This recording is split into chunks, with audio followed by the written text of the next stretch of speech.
I know it's been a long time. I apologize for the lack of videos last week. But today I wanted to do the one that I promised you in the Q&A about hyperextension. I have hyperextension in my legs, very, very much so. I know a lot of you do too, and it's sometimes very hard to balance, to turn, etc. So I hope this video helps you today. I'm going to give you some exercises to do, and we're going to talk about technique and how to work with your hyperextension. So the first thing you want to remember with hyperextended legs is you've got to have very strong hamstrings. The hamstrings sort of stabilize the knee as well as the quads. So if you do have hyperextended knees, you need to start doing some hamstring exercises, and I'm going to show you some now. So the thing you want to do, then the exercises you want to do, not only do you want to strengthen your hamstrings, but you want to stabilize your hips. So, flipping around, and we do this exercise in my strength and stretch class online, which I'll link below. But you want to have the feet under the knees, and just very lowly come up off the ground with the hips. You don't want to be up on your neck. So here, and maybe just 1 foot off, and 1 foot down, 1 foot off, and 1 foot down. And I'm using that supporting heel to dig into the floor. You feel it in the hamstring. You can also do in and out, and in, and down, and in, and off, and in. Again, stabilizing. But my favorite one for hamstrings in particular is you start here, in line with your other knee. Point it up, flex it down. Point it up, flex it down. And you're using the hamstring of the supporting leg. So really dig that in to the floor, up and down. You can do 15 to 20 reps, maybe 10 to 15 to start because it's a lot of pressure in that leg. And then, of course, you do the other side and really use that hamstring, focus on the hamstring. My other favorite one uses the chair. Now we're going to work on using the hamstring pretty much, instead of to stabilize, to just strengthen. So feet on the chair, flexed. You probably have seen this.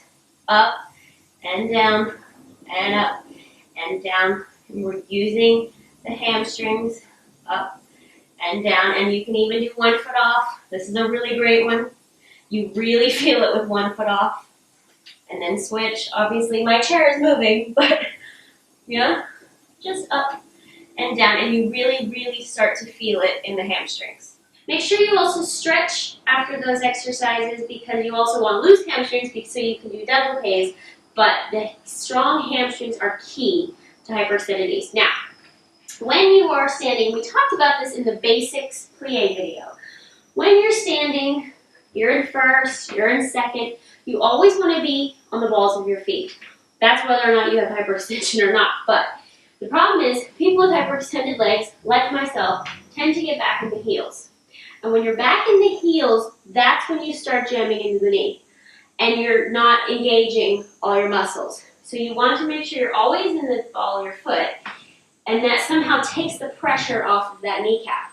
You also want to make sure you're not jamming back into the knee, but lifting up in the quad. My leg is still straight.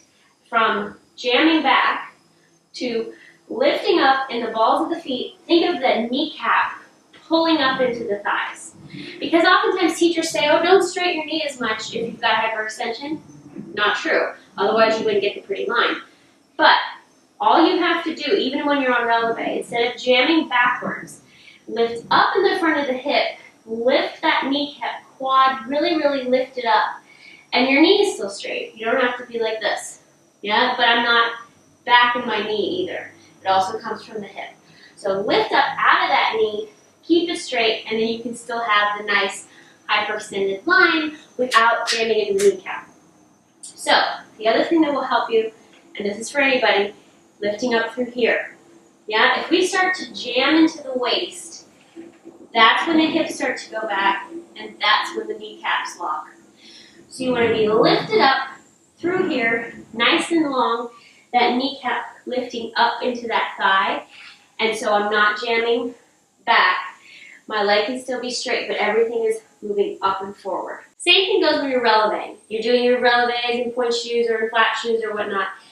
Every time you plie releve, think of lifting those quads up instead of plie jam.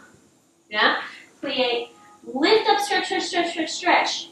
And you should feel like your knees are totally lifted up and there's not pressure in the back of your knees.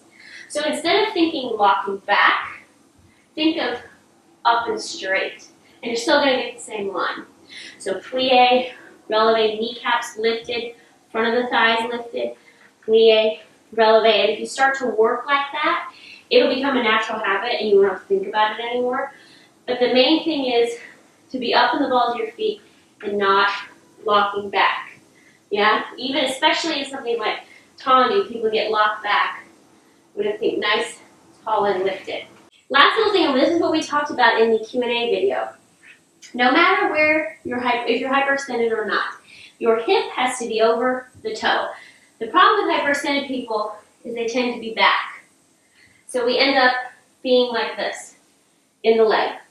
Same thing, it's about that lifting the quad up. So you want to make sure, no matter whether you have a hyperextended leg or not, the hip is over that toe. See, now I'm lifted. I'm still in my straight hyperextended knee, but I'm nice and lifted on the thigh. The problem is we tend to get back because it's very easy to lock back into the knees and have the hips off. So whether or not you're hyperextended, every single time you're balancing, you want to have the hip over the toe.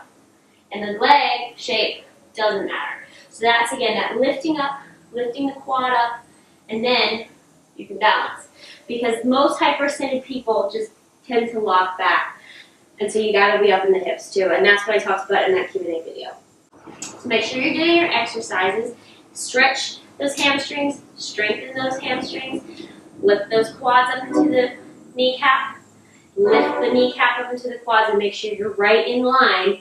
And I think you guys will be able to get the hyperextension fixed.